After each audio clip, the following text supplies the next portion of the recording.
You're so gloomy. We don't need you here. My boss, a woman who didn't know much and didn't care to learn, belittled me. I sighed, looking at her smug face. Well then, I quit, I said, and left the company. Months later, I ran into that awful woman again. Did you ever find a company that would hire someone as useless as you? She mocked. Yes, actually, your major client, I replied. Her face went pale as she realized what I meant. My name is Scott Ritter, and I'm a salesman at a food and beverage company. I'm over 43 years old and work in sales, but in a different way. I don't go out for client visits. I just work on the computer at my desk by the window. Good morning, Scott. Good morning, Paul.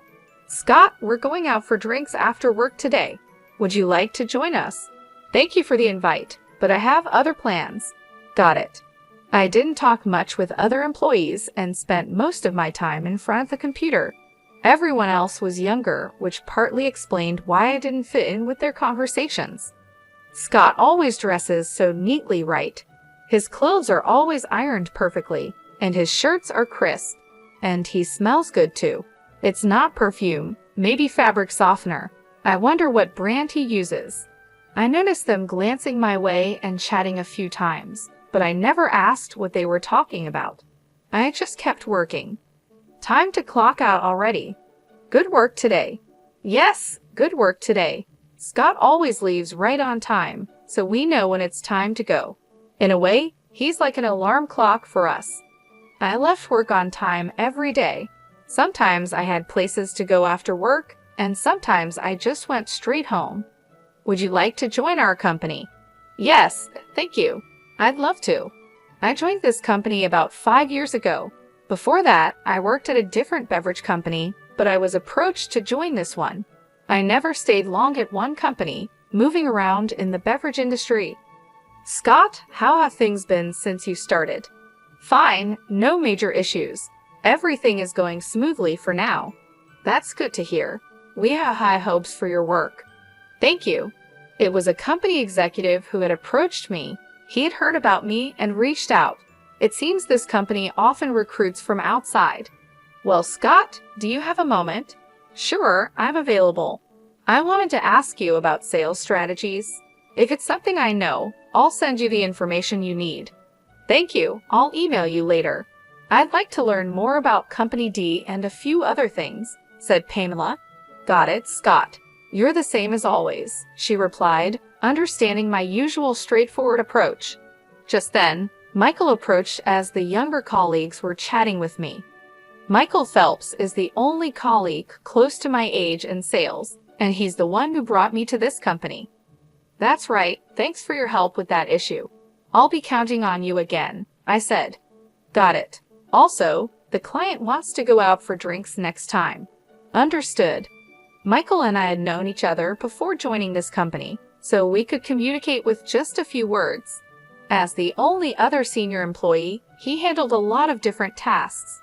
Michael is attentive and single, which makes him quite popular. Let's keep up the good work today, he said, as we enjoyed another peaceful day in the sales department with no major issues. Nice to meet you. I'm Laura Sanko, and I'll be the new department head starting today, she introduced herself when she was transferred to our team. Laura came from a larger affiliated company, and it seemed she had more experience from her previous position. Is that so? Maybe it's a matter of power, someone commented. Who knows, but she's our boss now, so let's hope we can work well together. I sighed quietly as I observed Laura. She was wearing bright red clothes that didn't seem very professional, with heavy makeup and a strong perfume that reached my desk. Her attitude was confident and assertive. Listen to what I say.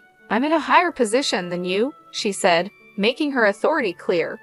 The thought of her being the boss made me uneasy. Hey, who prepared this document? She asked. Yes, that was me.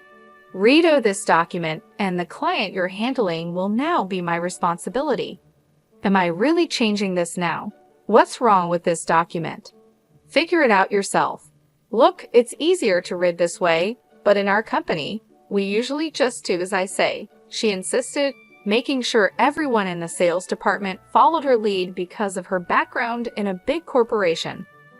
She's really the worst. She's all friendly with the young men and Michael, but she's tough on us women, a colleague whispered. I'm just trying to stay out of her way, I replied. It's tough, but let's support each other and get through this. Everyone followed her instructions reluctantly to avoid unnecessary trouble. Sighing, Michael asked, "What's wrong?" "It's about Laura, our manager, as he invited me out for drinks on a rare day off." He sighed heavily, looking genuinely troubled. "Laura has been really on my case lately. Every day she's asking me out." "I see, I get it," I replied, understanding his situation. It seemed she often invited him out for drinks or meals. Michael looks young for his age, so Laura didn't seem to mind the age difference. He's not comfortable with romantic relationships and has his own reasons for staying single, so being pursued like this was a real burden for him. When I talk to female colleagues, Laura scolds them. That's troublesome. Exactly. Michael agreed, clearly struggling with Laura's behavior too. He sighed wearily. Upper management isn't much help either. Yeah, I tried talking to them once, and they were pretty indifferent about it. It's really affecting me. The whole atmosphere in the sales department has changed. Who knows what will happen next? As expected, the sales department went from being peaceful to tense. Everyone was trying not to get on Laura's bad side. "Hey, you," she called out. "Yes. Don't just sit at your computer all day.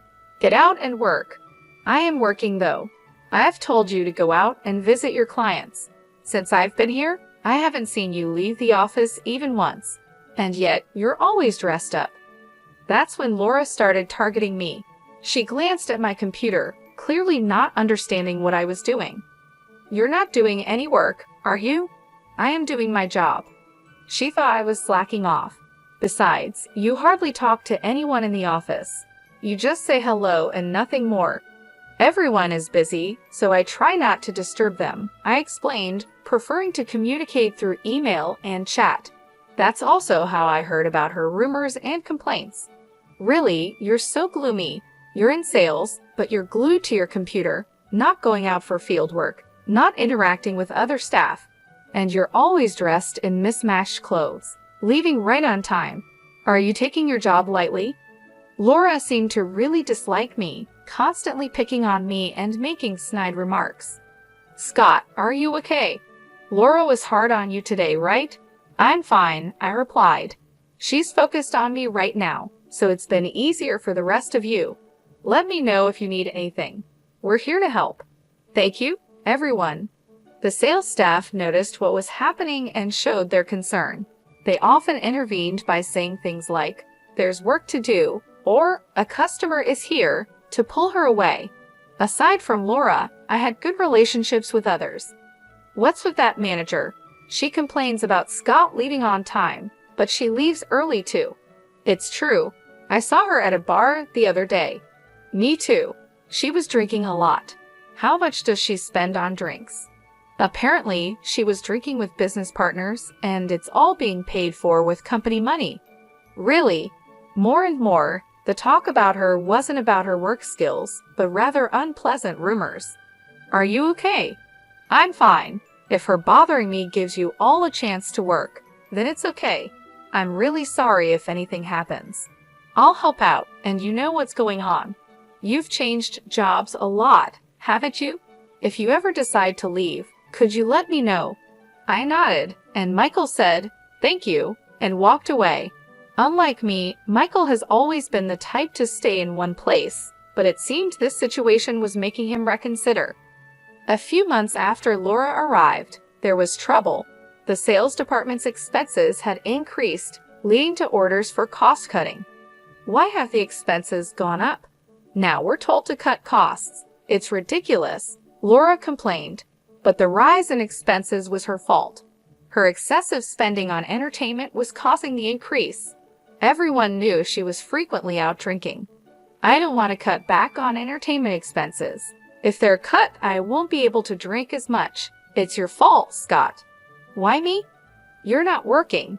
Having you here is a waste of expenses and salary." You're stealing company money. I was being unfairly accused. I was just doing the job I was assigned. She didn't understand it, but I believed my work was important. To cut costs, I'll start by cutting you. What a mess. You're so gloomy. We don't need you. Pack up your things and get out of the company. Is that an order from the boss? Yes, you're fired, she said with a smirk. I just sighed. Then I quit. Don't ever come back to this office. Getting rid of an incompetent employee will save us money. Without much resistance, I packed my things and left the company. Are you really quitting? Why so suddenly? Laura said I was fired. Well, if she said so, maybe there's no other way. Even the executives couldn't stop Laura's actions, given her connections to a larger company. It seemed inevitable. That day, I resigned and left the company. Scott, please come back to our company. We need you here. We'll talk to the manager. Read numerous messages on my phone, all begging me to return. But I had been fired, and there was nothing I could do about it. If you're not here, I don't know how to proceed with our business strategy, a female colleague said cheerfully over the phone. I appreciate everyone's words, but I've been let go. Don't say that, she replied, but as much as I felt for my trusting colleagues, there wasn't much I could do. I already had my sights set on another company, so I stuck to my decision and said goodbye to my colleagues. Well then, Scott, are you okay? Pamela asked. Actually, I was about to contact you. After reaching out to a certain company, I immediately got a call from Michael. He had been out on sales visits and was unaware of what had happened recently. I heard from everyone, are you really quitting, Mark? Michael asked. That's right. Do you have another job lined up? Yes, fortunately. Scott, we've known each other since our previous job, but I have a favor to ask. I've already talked about you. Michael, thank you so much. I really appreciate it. A few months after leaving that company, I found myself at a high-end restaurant for a business meeting. Honestly, the person I was meeting today was a bit difficult to deal with. As I waited at the entrance, I heard a familiar voice. Well, long time no see. Laura Sanko appeared, smirking. Oh look, it's the gloomy window seat guy, she said in a condescending tone. What are you doing here? Surely not eating, right? You couldn't possibly afford a meal here, could you? She mocked. Did you ever find a company that would hire someone as useless as you? She continued, clearly unaware of my current situation. Well, actually, it can't be anything important, right? She interrupted, not giving me a chance to explain. She continued with her mocking laughter. What would a useless non-worker like you be doing at such a high-end restaurant? Are you part of the cleaning staff? It's just like you to try to look cool. It doesn't suit you at all. I'm not part of the cleaning staff. I'm here for work today. Work, huh? That's a word for people who actually work hard, like me, not for incompetence like you, she sneered. Today I came here as a sales manager for a business meeting, not like you, who just sits at a computer. As I grew tired of her endless chatter, someone approached us. Hey, sorry I'm late. I've been waiting for you, Director Charles. It was Charles, the director from the major restaurant chain Bloom Dining. I shook hands with Charles, and Laura suddenly bowed her head. Director Charles, thank you very much for your valuable time today. Seeing that it was Director Charles, Laura quickly started to butter him up, showing just how important this business meeting was for her company. Hi, Laura. Looking forward to working together. But really, if both of you had arrived earlier, you could have waited inside, Charles said to me with a friendly smile. Laura looked confused. What? Scott is involved in this business, she muttered under her breath, clearly shocked. Shall we go inside, then? Charles suggested. Yes, let's, Laura replied, still trying to process what was happening. Prompted by Charles, we proceeded into the restaurant and were guided to a private room. What's going on here? Laura whispered to me, still confused. Don't rush, you'll understand soon, I whispered back, making sure Charles didn't hear. Once inside the private room and after the attendant had left, I prepared my business card. It was time to clear up the confusion. Here is my business card, I said, handing it to Laura. What? Really? Laura's eyes widened as she looked at the card. It read, Scott Murphy, head of Bloom Dining Food Research Department. You asked earlier if there was a place that would hire me. Well, I was picked up by your major client, I said with a smile. Laura's face turned increasingly pale. After leaving that company, I had contacted Charles. I had known Charles for a while and had previously received an invitation from him. I'm glad you joined us, Scott, Charles said. Thank you. I look forward to working with you. The pleasure is ours. We're grateful to have someone with your talents join us. We'll be counting on you. Yes, I'll do my best. So I joined Bloom Dining and took on the responsibilities entrusted to me. Just like in my previous company, my work was recognized, leading to a smooth promotion to my current position as the head of the department. Is that really possible? Laura mumbled, still in disbelief. Is something the matter? I asked. No, it's nothing, she replied, shaking her head with a pale face. She couldn't believe that the person she had deemed incompetent and fired had now become the head of a department in a major corporation. It can't be right. You are the incompetent, gloomy one. Laura was stunned. What am I supposed to do now? She whispered to herself. The reality that her business negotiation partner was someone she had ridiculed and treated poorly, and the fact that her company was now in a weaker position, seemed to overwhelm her.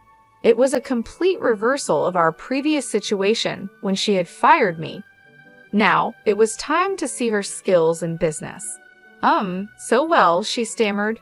How are things going with this matter? Charles asked. Laura seemed unable to deliver her usual smooth sales pitch, glancing at me often, still shocked by the earlier revelation. Eventually, she left the meeting in disarray. Did you know Laura? She seemed quite concerned about you, Charles asked after we saw her off.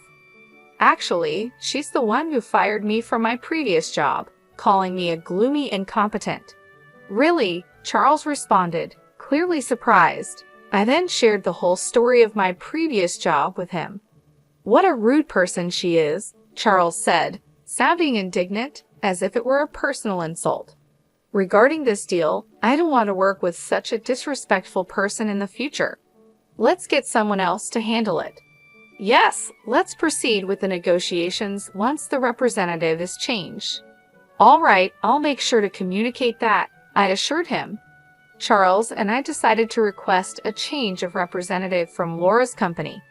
Given our company's stronger position, it was likely that Laura would face some repercussions. Later on, a former colleague filled me in about what happened with Laura at her company. The executives confronted her, asking, "What do you mean by changing the person in charge as a manager?"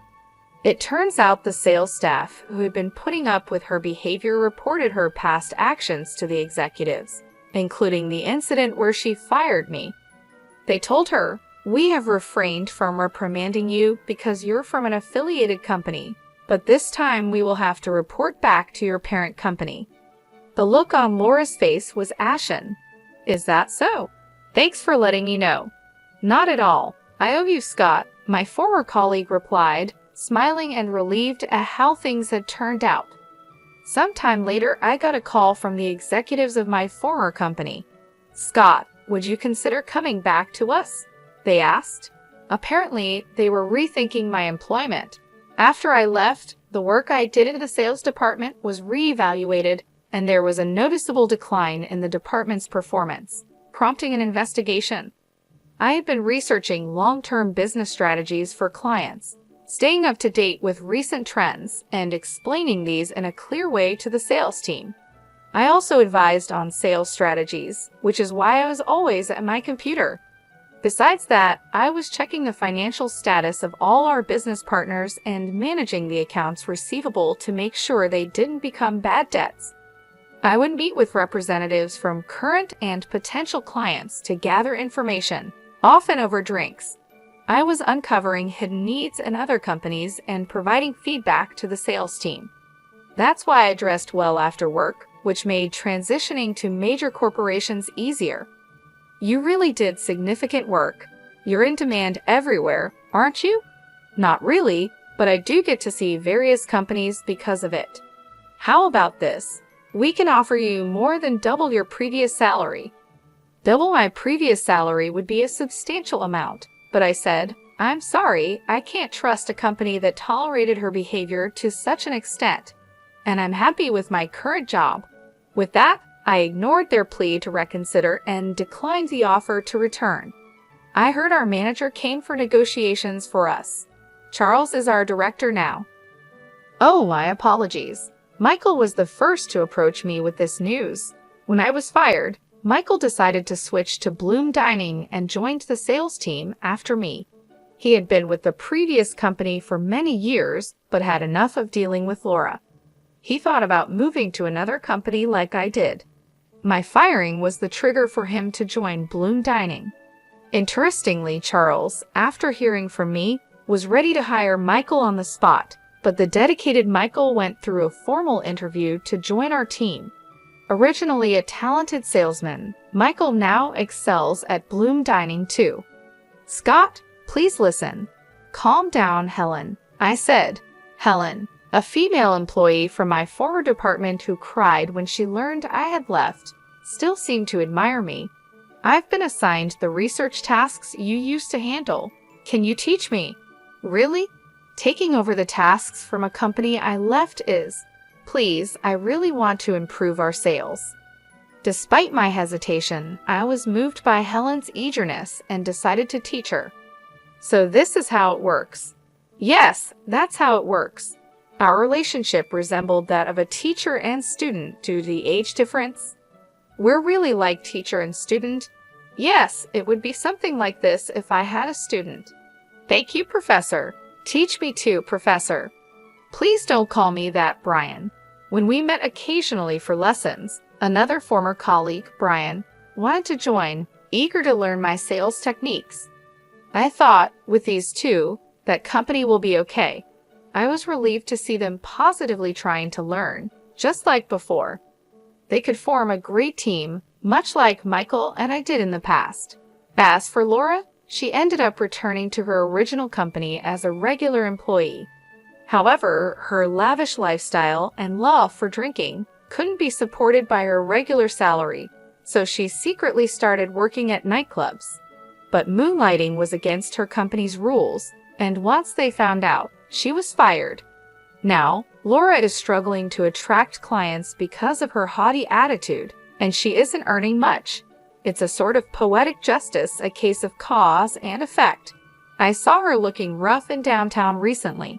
She caused a lot of trouble for others, so now it's her turn to face difficulties. Laura, who once fired me, now faces her own set of hardships. She wouldn't have thought this would happen back then. She even contacted me using the business card I gave her. Could you hire me at Bloom Dining? She asked. That's impossible. At least contact Michael, I told her. She contacted me too many times and was becoming a nuisance, so I passed her messages to Michael. He replied, I'm sorry, but I'm not interested in people like you, and frankly, I dislike you. Please don't contact me or my colleagues in the future. To be honest, I don't want to hear from you again. Michael clearly refused her, and after she kept trying to reach out to him, Michael contacted his lawyer. She was then placed under a restraining order and could no longer approach him. Being popular can be troublesome, but I never wanted this kind of attention. Michael and I had worked together at one of the companies during my job-hopping days. He had been engaged, but after his fiancée died in a car accident, he remained single. Since then, he understood the nature of my work and began relying on me. Now, he's thriving as a skilled senior in sales. Meanwhile, I'm grateful to be using my skills at Bloom Dining, where I conduct research with a more generous budget than before. Thanks to my efforts, Bloom Dining's default rate decreased significantly, and we were able to understand our clients' needs in more detail, leading to increased contract rates. It was definitely the right decision to bring you on board. You've made a significant difference, Charles said. I'm glad to be of service to the company. Everyone praises you. They said contracts became much easier to secure because you identify the needs so precisely. That's good to hear. I just did what I could. I'm really glad I joined this company. Meanwhile, back at my former company, I heard that Helen had taken over my research tasks and was doing a great job. Brian informed me her research skills are second only to yours, Scott. Is that so? She did learn quickly. When I was teaching her, I thought, I can't let her outdo me. Brian chuckled, feeling motivated by the competition. It seems they've become good motivators for each other, and their research efforts have helped stabilize the sales department. Helen is like Scott's student. Her methods are just like yours. And you, Michael, you've been teaching Brian, right? That's true. While I was teaching Helen, Michael also gave advice to Brian whenever he could. Looks like it's time for a generational shift. Maybe, but since we're at different companies, we'll stay rivals for a while longer. Indeed, we can't afford to lose. Flashy jobs are easily noticed from the outside, but the supportive roles behind the scenes are just as important for a company's growth. While some in sales secure contracts, it's the administrative staff who provide crucial support. Cleaners keep the office and common areas tidy, contributing to the overall function. An organization can grow because it has employees fulfilling various roles. It's often unclear who is doing what and how they contribute to the work. However, it's important to approach each role without prejudice and strive to understand the contribution of each member. Leaders, especially, should never forget this.